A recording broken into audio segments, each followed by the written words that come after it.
डूमरी के केवी उच्च विद्यालय के मैदान में JVKSS के केंद्रीय अध्यक्ष गिरिडीह लोकसभा प्रत्याशी जयराम महतो का भव्य स्वागत हुआ। उन्हें देखने के लिए हजारों की संख्या में युवाओं, युवतियों, महिलाओं और पुरुषों की भीड़ से पूरा फील्ड लबालब भरा हुआ था। सभा में उपस्थित लोगों का अभिवादन करते हुए उन्होंने सभा को संबोधित करना शुरू किया। उन्होंने कहा कि आज तक झारखंड को लूटने वाले नेताओं को अब जनता ही जवाब देगी। जो जनता के पैसे को लूट अपनी संपत्तियों का इजाफा किया है, उन्हें आज अपने वोट की शक्ति से जवाब देंगे। उन्होंने अपने संबोधन में कहा कि मेरी पार्टी में कोई परिवारवाद और वंशवाद बिल्कुल नहीं होगा और न ही हमारे दल में कोई प्रत्याशी अपनी संपत्तियों का इजाफा करेंगे और न ही हम लोग किसी के हाथों में झारखंड की अस्मिता को बेचने का काम करेंगे। हम झारखंड वासियों की आवाज को बुलंद कर झारखंड को लूटने वालों को बाहर का रास्ता दिखाने का काम करेंगे तथा हम हमेशा अपनी जनता के साथ कदम से कदम मिलाकर झारखंड निर्माण का कार्य करेंगे। इस दौरान उन्होंने JMM सहित अन्य दलों के नेताओं के साथ निवर्तमान सांसद CP चौधरी पर बरसे जनसभा संपत्ति के बाद गिरिडीह के लोकसभा प्रत्याशी जयराम महतो अपने समर्थकों के साथ सिमराडीह मोड़ से डूमरी वनांचक चौक, चिड़िया मोड़, ईसरी डूमरी बस स्टैंड होते हुए ईसरी रेलवे गेट तक गए।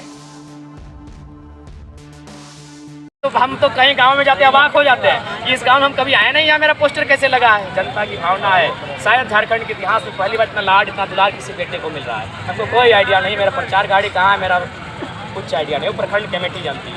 ठीक है, आप लोग एक बुद्धिजीवी पत्रकार ऐसे हमको लगता है इतिहास में पहली बार है कि डूमरी के हाईवे पर लोग इन छतों पर थे, लोग मैदानों के बाहर थे, बाजार से सुन रहे थे।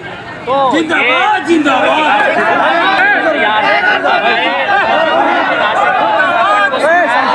अपने झोली भर भर के आशीष दे रहे, आशीर्वाद दे रहे, उनको दुआएं दे रहे, प्रार्थना दे रहे कि राजनीति में आप आए और नई विचारधारा की राज्य की राजनीति को आगे ले गए। अभी हजारीबाग में भी चुनाव हुआ, संजय मेहता के प्रचार में नहीं जा पाएंगे, कितना फर्क पड़ेगा? क्योंकि 2 साल का मेहनत। आगे देखिए, संजय मेहता हमारे प्रत्याशी थे तो कहीं ना कहीं हमारे 2 साल की मेहनत के कारण उन्होंने भी 2 महीना 1.5 महीना मेहनत किया, लेकिन हमने वहाँ 2 साल मेहनत किया था। तो निश्चय ही कोई फर्क नहीं पड़ेगा, उनको अच्छा वोट मिला है। वहाँ से संजय महतो जीत रहे हैं। गिरिडीह के लोग जो है आपको क्यों वोट दें? यहाँ इंडिया और एनडीए गठबंधन दोनों है, आपको लोग क्यों वोट इसलिए है क्योंकि अब झारखंड में ना एनडीए को देखा जाएगा ना इंडिया को देखा जाएगा। दक्षिण भारत में जैसे लोग अपने क्षेत्रीय पार्टी को लेकर, क्षेत्रीय मुद्दों को लेकर कट्टर रहते हैं, अपनी स्थानीयता को लेकर कट्टर होते हैं, झारखंड है उसे तौहीन कर दिया जाएगा, तोड़ मरोड़ दिया जाएगा। जयराम महतो के नजर में केंद्र सरकार होनी चाहिए। देखिए, मेरे नज़र में केंद्र में एक तीसरे फ्रंट की सरकार बननी चाहिए। एक ऐसी सरकार बननी चाहिए जो कुछ ऐसे घोषणा करे जो सामाजिक न्याय को आधार बनाए, जो सत्ता और संपत्ति के विकेंद्रीकरण को आधार बनाए। जयराम ने 1 घंटा करीब भाषण दिया, लेकिन इस भाषा में भाषा, खतियान, 1932 इसका जिक्र आप नहीं कर रहे हैं। अब सिर्फ को निश्चय होगा क्योंकि समय काफ़ी कम होता है और बहुत सारे पॉइंट होते हैं। लोकसभा का चुनाव था, इसलिए आज लोकसभा को हमने टारगेट किया और खासकर उन विषयों को टारगेट किया जो हम लोग नया करने जा रहे हैं राजनीति। जो यहाँ मौजूदा सांसद है वो बोल रहे हैं बच्चे हैं, ये कुछ नहीं करेंगे, ये सिर्फ जो है सोशल मीडिया की देन और इसी वजह से जो है ये ठीक है। अब सोशल मीडिया है कि ऑफलाइन है कि ऑनलाइन है, वो 25 तारीख की वोटिंग और 4 तारीख के रिजल्ट को पता चलेगा। आज आपके क्षेत्र में हमने भ्रमण किया, जो देखिए, हम लोग जीत को लेकर बिल्कुल आश्वस्त हैं। आज चाहे बेरमो की जनसभा हो, कतरास की जनसभा हो, डूमरी की जनसभा हो, गिरिडीह का रोड शो हो, गोमिया का रोड शो हो, जो आभार, समर्थन और प्रेम मिला है वो कहीं ना कहीं बदलाव के लिए साफ संकेत है। क्या आपने एफिडेविट करवा लिया जो 75% जनता को वापस देने का बात किया है? अब बिल्कुल देखिए, सबसे पहली बात, मीडिया से बड़ा कुछ नहीं होता है। मीडिया के चैनल में हमारे चीज रिकॉर्ड्स है और बिल्कुल जैसे ही हम लोग एफिडेविट करवा के दे देंगे। एफिडेविट करवाने में कोई बड़ी बात नहीं है, बात है सिद्धांत की, बात है अपने विचारधारा की, आइडियोलॉजी की। हम लोग कहीं टच से बस होने वाले नहीं। किससे टक्कर है जयराम महतो का? देखिए, टक्कर तो वर्तमान सांसद से ही, लेकिन हम लोग काफ़ी रेस में आगे हैं।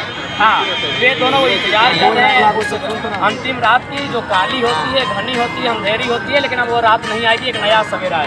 जयराम महतो के लिए संदेश दिया हमारे जनता को बताएंगे। देखिए, संदेश तो दोनों ने हमको दिया है कि ठीक है, बच्चा है, राजनीति करे, अच्छे से करे, आशीर्वाद हो। और उन दोनों के आशीर्वाद को स्वीकार करते हैं। उनसे हमारा वैचारिक मतभेद हो सकता है, व्यवहारिक मतभेद नहीं है, और हम चाहेंगे वे लोग रास्ते में विराम करें और हमको करने कुछ काम दें। हम खंडन करते हैं, पूरी तरह से खंडन करते हैं, उससे हमारा कोई ताल्लुकात नहीं है। हम लोग के पास इतना समय नहीं कि हम लोग 2 सेकंड किससे बात करें। देखिए, हम लोग नई पार्टी है और भित्रघात इस पार्टी में नहीं होता है। जगन्नाथ बाबू के साथ भित्रघात हुआ था, लेकिन कुछ लोग हैं जो हमने पहले ही इखलाक दा को जब टिकट दिया था, हमने उन्हें 2 बजे रात को नवाडी बुलाया था और हमने कहा था इखलाक दा हम हाथ जला के आपको टिकट दे रहे हैं, क्योंकि आज भी लोगों की मेंटालिटी में है कि अल्पसंख्यक केवल गरीब इच्छा है। हम आपको नेतृत्व का अवसर दे रहे हैं। हम पर बहुत आलोचनाएं होंगी, अब बिल्कुल 2 दिन से टफ से मत में रखना है, इखलाक लड़ेंगे तो लड़ेंगे। तो भैया हमको मालूम था कि बहुत साजिशें होंगी और कुछ लोगों को, हमारे ही लोगों को तोड़ा मरोड़ा जाएगा, कुछ भावनाओं में उन्हें ढाला जाएगा, लेकिन कुल मिलाकर इखलाक दा भारी मतों से मुझे लगता है वहाँ विजय होंगे। सबका आशीर्वाद उन्हें मिला, सोडियो से कोई संबंध नहीं है, कोई ताल्लुकात नहीं है। ऐसी बातें और भी आएंगी। डुमरी में भी एक लोग आए थे जो हमारे पार्टी को छोड़ कहीं चले गए, बैरमा में भी सुने, कोल्हान में भी किसी ने प्रेस कॉन्फ्रेंस कर दिया, अरे भाई तो आप वे कह रहे हैं कि आपकी पार्टी को विचारधारा नहीं मिल रही है। अभी हम लोग चुनाव जीते नहीं, कौन सी विचारधारा की बात कर रहे हैं? आप डुल्लू महतो के साथ है कि अपने प्रत्याशी के साथ? प्रत्याशी के साथ हैं, हम अपने प्रत्याशी के साथ हैं। लेकिन ऐसे आरोप तो लग रहे हैं कि आरोप लगेंगे, खाने से आप जो नहीं, डुल्लू महतो को समर्थन, अगर कोई हमको किसी प्रकार का एक एविडेंस दे दिया जाए तो हम बिल्कुल हार मान लेंगे, उनका स्वीकार कर लेंगे। लेकिन ये गलत है, अफवाह है, र्यूमर है। क्योंकि देखिए, सबसे हम आपको लॉजिकली समझाते हैं। जब हमारी सभाओं में भीड़ होने लगा, आज भीड़ लगे, तो अल्पसंख्यक का रुझान हमारे साथ हो गया। जब हमने अल्पसंख्यक को सम्मान देने लगे, फरजान खान, रिजवान, इखलाक, तो लोगों में वो हलचल मच गया कि यार लड़का क्या करने लगा, ये अल्पसंख्यक को नेता बनाने लगा, उसको तो हम लोग वोट बैंक बनाते थे। तो ये अब क्या करने लगे, पहले तो इन्होंने जाके भ्रम फैलाया कि जीतने के बाद यहाँ जाएंगे वहाँ जाएंगे। जब हमने लोगों को समझाया कि हम कहीं नहीं जाएंगे, तब ये नया प्रोपेगेंडा इखलाक दादा को लेकर ये कंफ्यूज कर रहे हैं। जी नहीं, हम लोग अपने प्रत्याशी के साथ हैं, अपने दादा के साथ खड़े हैं और उनके साथ कंधा मिल के चलते हैं। गिरिडीह में क्या चल रहा है? गिरिडीह में सिलेंडर भेज दो, गिरिडीह की फिजा में सिलेंडर बह रहा है। आपके चाहने वालों को क्या संदेश देंगे? चाहने वालों को संदेश देंगे, हमारे लिए प्रार्थना करें, हमारे लिए दुआ करें, क्योंकि हम लोग बहुत हिम्मत का काम कर रहे हैं। हम लोग उनसे टकरा रहे हैं जो उनसे टकरा रहे हैं जो राजनीति को अपनी जेब में लेकर घुमा करते हैं। क्या बूथ स्तर में टाइगर की आर्मी खड़ी है, क्योंकि बाकी आर्मी खड़ी है, फौजी खड़ी है, आर्मी की एक बहुत बड़ी सेना खड़ी है। आपको बता दें, बताना नहीं चाहिए, कुछ बूथ में ऐसे लोग होंगे एजेंट जो जाएंगे इंडिया की तरफ से मतदान हमारे पक्ष में करवाएंगे।